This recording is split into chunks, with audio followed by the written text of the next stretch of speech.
Okay, welcome back. It's been far too long since I have made a video, but I'm life finally decided to give me a little break so I can record this. I decided to do something different this time. Instead of just writing the names on the board, I'm just going to write plot points and run through them and see how that goes. Uh, if you don't like that style, then I'll change it. No one's really commenting on the videos, but oh well. Let's start out with Ethics of Heroism, my favorite class, and this session we will be starting out with the origin of supers. The first recorded super is Captain Starlight, a World War II pilot who was frustrated after returning home because he found purpose in defending his country. So he decided to go to the government and reveal to them that he has powers.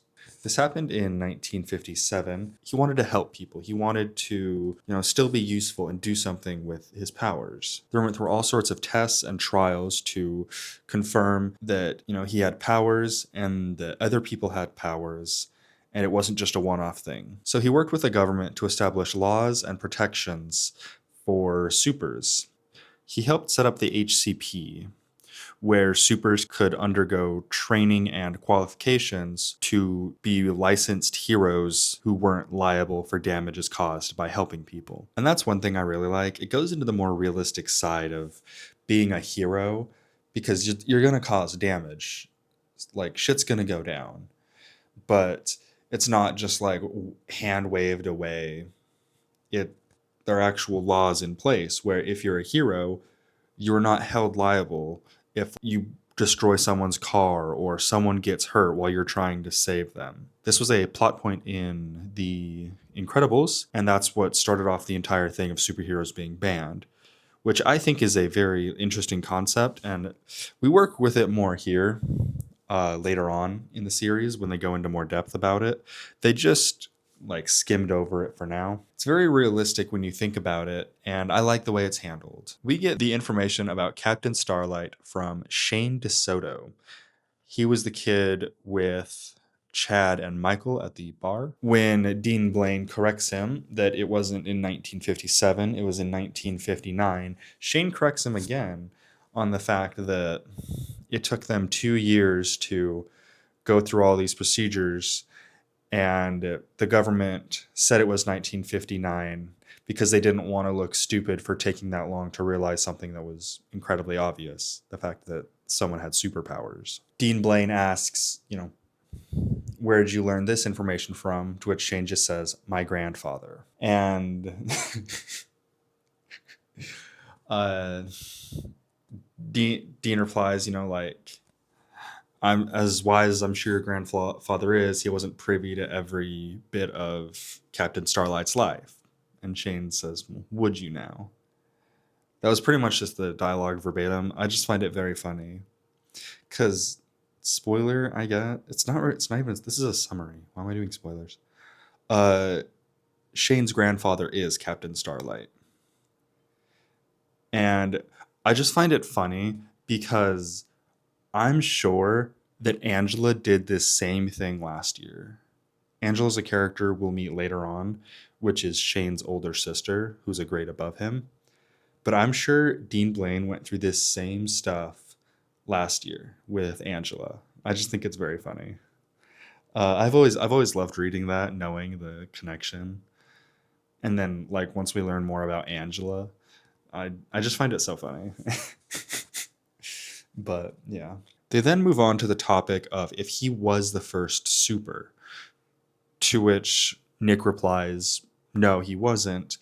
We don't know that he wasn't, but we can assume that they didn't just start popping up in the 1950s. They were just made public in the 1950s. So that calls into other things, such as religion. It's pretty much agreed that the Greek gods were just supers in disguise, because it makes sense when there's people who can do supernatural things. you assume they're gods, right? But what if they were just supers? That brought into question other things, such as other religions. So, with the public documentation of supers for the first time, people thought about their religion and if their god could just be a super. And now religious people had to really defend their faith. And I'm not religious or really know too much about it, but I do think that that is a very interesting concept to dive into if you are more like informed on religion. I just think it's pretty nifty. But now that ethics of heroism is over, we move on to gym class where they are struggling. It's still hard. It's not the worst. They're getting a little used to it. But this is from the perspective of Roy. And Roy's a dick. So he's just lapping everyone while they're running. He's just being an arrogant asshole about it. And when class is over, Coach George calls Roy over and pretty much just berates him for not trying at all. The Sasha could have lapped the entire class thousands of times over, and Chad also shares his limitless stamina, but they're actually trying to get better. Roy explains that he doesn't get tired, he doesn't get sore, he doesn't suffer with all that human bullshit. So how is he supposed to like train with the normal people? And Coach George just says, figure it the fuck out. You're a hero. You have to be creative. But you're going to get passed up real quick if you don't actually start trying. Because Roy thinks he can just breeze through the entire year. And Herschel thinks that too. Because the only person that's ever beat Roy is Roy's dad. And he's never seen anyone even come close to beating Roy. So he just thinks he's unstoppable. Coach George tells him he's the weakest of the strong. If he doesn't start trying, he's going to be left behind. Because time flies. So Roy's not in a particularly good mood right now. On some brighter news, guess whose relationship is developing? That's right. It's Vince and Sasha. He finally got the balls to ask her out, to which it was incredibly awkward, and he is incredibly dense. But, you know, she finds it endearing. He has that, like, goofy charm to him. Not much to really say there. They just go to her empty dorm and, you know, watch a movie and make out. He doesn't shut up. It is what it is. I'm not really going to go too much into it. But Roy is out tonight, and he has plans. Remember how Vince spearheaded that campaign to watch Roy and make sure he didn't, like, you know, leave Herschel in a shit spot? He wasn't too happy about that. So he shook them off and left Herschel to wake up in a dumpster in an alley, which, you know, that's mean. He's not normally that mean, but he was trying to prove a point, and he's about to prove another one. He has a plan. He's going to go and get Julia, Sasha's roommate, and they're going to go have loud sex in Julia's room and completely ruin any romantic interest in Vince and Sasha's date. But good news, someone caught on to his plan. Mary. She's not having it. She's sick and tired of Roy being just a huge jackass to everyone. So, as he is leaving, she picks him up with her telekinesis, and he can't do shit. He's just stuck in the air, and he tries to flex and move, and it really doesn't do anything because, you know, there's nothing to push off of. He eventually calms down and listens to her, and then realizes she can read my mind. Okay, I'll really listen to her, which I think is a funny little addition. So, she has a proposition for him. Stop being mean to Herschel, stop being mean to Herschel's friends, and actually try and gym. Roy retorts with, you have no leverage to make me do any of that. Which is ironic considering he's the one being held up and has literally no leverage. But that's a joke for Herschel later. But Mary knows that Roy actually does have a weakness, and she has the number. It's unexplained to us what this weakness is, but I'll go ahead and tell you. It's his mom's number. He's a huge mama's boy, and it's really cute. I think it's really funny. We do meet Mrs. Daniels later, and I can see why. Consequences be damned. Roy will do it anyway because Roy's just stubborn like that. So Mary makes Roy a bet. Fight Chad, the number 1 rank in the class. If you win, you can do whatever you want. You can ignore everything I say, and that's it. But if you lose, you have to do all of that with no back talk whatsoever. She owns his ass if he loses. And Roy's like, oh, easy. I was planning on doing that anyway. I would have forgot about it if you wouldn't have told me. Thanks for reminding me. Yeah, I'll go kick his ass tomorrow. Herschel is rightfully panicked, but Mary reassures him, don't worry, he'll lose. So, the next day, we have a fight and a game of chess. Mary and Roy go and ask Mr. Numbers and Mr. Transport if Mr. Transport would mind taking Roy down and staying with him. And while they're gone, Mary challenges Mr. Numbers to a game of chess. Mary and Mr. Numbers' chess sessions will become a reoccurring plot throughout the book. Mary promises not to use her powers at all, to just play fairly. Mr. Numbers quickly realizes that Mary does not know how to play chess. She knows the moves and everything, but no strategy. She explains that her rook is broken. Very powerful, but limited in its movements. So if it was broken and it can only move in one direction, then it's a pretty useless piece. But it should be fixed by next week. Obviously, she is referring to Roy, and all the different chess pieces are them. She's wanting them to work together to fix them. We'll learn more about Mary's character here, in that she's just trying to make everyone better, like make them the best they can be. Funnily enough, that has been the plot of Mr. Numbers and Mr. Transport's little sections that we've gotten, where they're trying to make them work together and make them, if not friends, dependent on each other. We will get to that in a little bit. But right now, a fight. So while the chess game is going on, Mr. Transport takes Roy down to the HCP, where he storms into the gym and demands to fight Chad. Chad, seeming not to give a shit whatsoever, because that's just how Chad is, says, okay. Shane grabs them a combat cell. And for this part, I could try and summarize it, but the fight it's pretty fast, so I think I'll read it to you if that's okay. I don't particularly like to just read straight from the book too much. I don't think I really have so far, because, the entire point of a summary is summarizing. But this is probably one of my favorite fights in the entire series, just because how cathartic and fun it is. Okay, this is 2.5 pages. The fight is not too long, and it gives a good characterization of who Chad and Roy are. So, this is a match for ranking, said the crackling pre-recorded voice of Dean Blaine to the speaker box. As such, the only ways to win are to incapacitate your opponent or force him to give up. Should serious injury occur, the match will be stopped while the injury is reviewed and it is determined if the student can continue. Everyone, do your best. The last line felt a touch out of place as Roy and Chad stared at each other from across their combat cell. The referee was watching from his post through the thickened window along with Mr. Transport, a girl in gray who was presumably a healer, and Shane. For Roy, though, none of those people mattered. The only one of consequence was looking unconcerned and removing the jacket from his uniform, revealing a tank top, scarcely hiding the chiseled physique underneath it. Chad let his arms dangle at his sides, then gave the referee a nod that he was ready. Roy followed suit, and a husky male voice bellowed through the speaker. Begin. Roy took off charging. There was no need to draw this out. He was going to crush this blonde pansy and take that number 1 rank as soon as possible.